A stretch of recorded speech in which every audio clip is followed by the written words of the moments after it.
안녕하십니까, 남한산성입니다. 보통 지표 발표는 investing.com 이 사이트를 주로 봅니다. 그런데 여러분들도 investing.com을 많이 보실 건데, 여기에서 여러분들 항상 회원가입을 하십시오. 돈 들어가는 거 아니니까 회원가입을 꼭 하세요. 회원가입을 하시게 되면 여기에 필터라고 나오는데, 필터를 클릭을 하셔가지고 여러분들이 좀 세팅을 하셔야 되는데, 세팅하는 법 알려드리도록 할게요. 다른 나라는 체크하실 거 없습니다. 미국만 체크를 하시면 돼요. 그 다음에 시간만 표시, 나머지 거 다 표시하시고, 그 다음에 중요성은 별 3개만 표시를 하시고 적용하기, 이걸 클릭을 하시면 굉장히 편안하게 보셔요. 그래서 계속해서 자동 로그인 세팅해 놓으시면 항상 여러분들이 미국 거에 대한 가장 중요도 높은 지표만 선별해서 깨끗하게 화면에서 보실 수 있어요. 안 그러면 되지도 않는 뭐 체코, 카타르, 뭐 콜롬비아, 태국, 페루, 프랑스 모든 지표들이 다 나오니까 여러분들이 보시기에 굉장히 불편함이 있으니까 이렇게 세팅을 하셔가지고 거래를 하시면 되실 것 같아요. 다음으로 또 중요한 기본적 분석에서 꼭 여러분들이 알고 가셔야 될 부분이 있습니다. 그게 뭐냐? 바로 패드워치예요. 이 패드워치 같은 경우는 원리가 이렇습니다. CME 30일물 연방기금 선물을 활용해 가지고 앞으로 금리를 인상할지 인하할지 동결할지를 예측하는 그래프다, 이렇게 이해를 하시면 돼요. 그래서 패드워치 같은 경우에는 CME 사이트 접속하셔 가지고 패드워치 치시게 되면 바로 들어가서 여러분들이 확인하실 수가 있습니다. 보통 패드워치 같은 경우에 수식으로는 월말 월초를 뺀 25 베이시스 포인트로 만들어진 그래프 다, 이렇게 여러분들이 그냥 간단하게 이해를 하시면 되실 것 같아요. 그러면 뭐가 좋냐? 이렇게 패드워치 들어가시게 되면 이렇게 그래프가 나와요. 이게 금리 동결, 이쪽은 금리 인상이에요. 근데 이제 어쩔 때 이쪽 편에 그래프가 또 하나 생길 경우가 있습니다. 이게 인하예요. 근데 현재는 인하가 제로기 때문에 표시가 안 되는 겁니다. 그러면 현재 금리 동결 쪽이 88.5고 금리 인상이 11.5다. 그러면 인상보다는 동결이 높죠. 그러면 뭐다? 나스닥과 S&P가 굉장히 순항하고 있는 상황 이다, 이렇게 여러분들이 인식을 하시면 돼요. 그리고 보시게 되면 하루 전, 일주일 전, 한 달 전 어떻게 이게 변화가 되고 있느냐, 이걸 알 수가 있죠. 그러면 보시게 되면 하루 전에는 94.8%였는데 오늘 88.5%예요. 어제까지만 해도 금리 동결 쪽에 무게가 갔었는데 오늘은 88%로 좀 동결이 줄었죠. 안 좋은 거죠. 동결이 많아야죠, 인상보다는. 그러면 오늘 저는 이것만 보고도 S&P 나스닥은 현재 단기 하락하고 있다, 이걸 보실 수가 있어요. 그래서 여러분들이 지표 발표가 딱 났었을 때 이 지표가 좋은지 나쁜지 판단하기 어렵잖아요. 그러면 지표 발표 전에 FED 이걸 보시고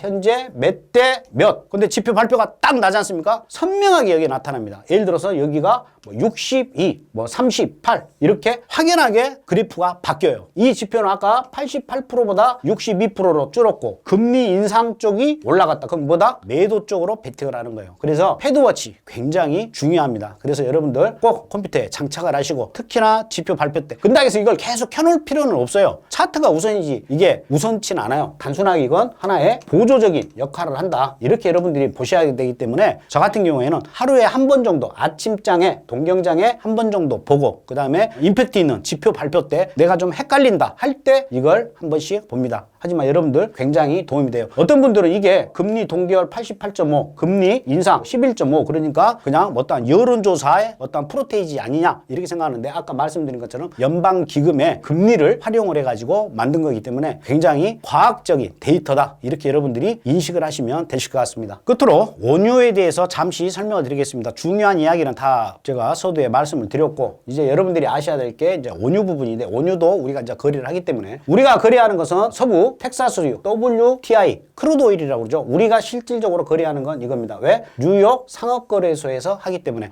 뉴욕 상업거래소는 선물, 우리가 말하는 그 해외 선물을 말합니다. 그 다음에 현물 거래도 같이 해요. 그 다음에 브렌트유는 영국 런던의 선물 거래소에서 합니다. 브렌트유도 우리가 거래를 할 수가 있어요. 그건 어디다? IC 영국 선물 거래소에서 접속해서 하실 수가 있어요. 그 다음에 두바이유, 우리 국내 같은 경우는 두바이유에서 많이 수입을 해서 쓰죠. 두바이유는 중동권과 싱가포르에서 보통 거래를 하는데, 이 두바이유는 선물이 아직은 없어요. 현물 거래만 하고 있습니다. 그래서 원유를 우리가 거래를 한다 그러면 서부 텍사스유, 브렌트유, 두바이유, 이 세 가지가 있구나. 여기에서 서부 텍사스유를 우리가 굳이 거래를 하는 것은, 크루드 오일을 거래하는 것은 뉴욕 상업거래소에서 거래가 되기 때문에 크루드 오일을 하는구나, 이 정도는 여러분들이 아셔야 될 것 같아 가지고 제가 준비를 하게 됐습니다. 지금까지 남한산성이었고요. 다시 좋은 모습으로 여러분들과 마주하길 바라겠습니다. 감사합니다.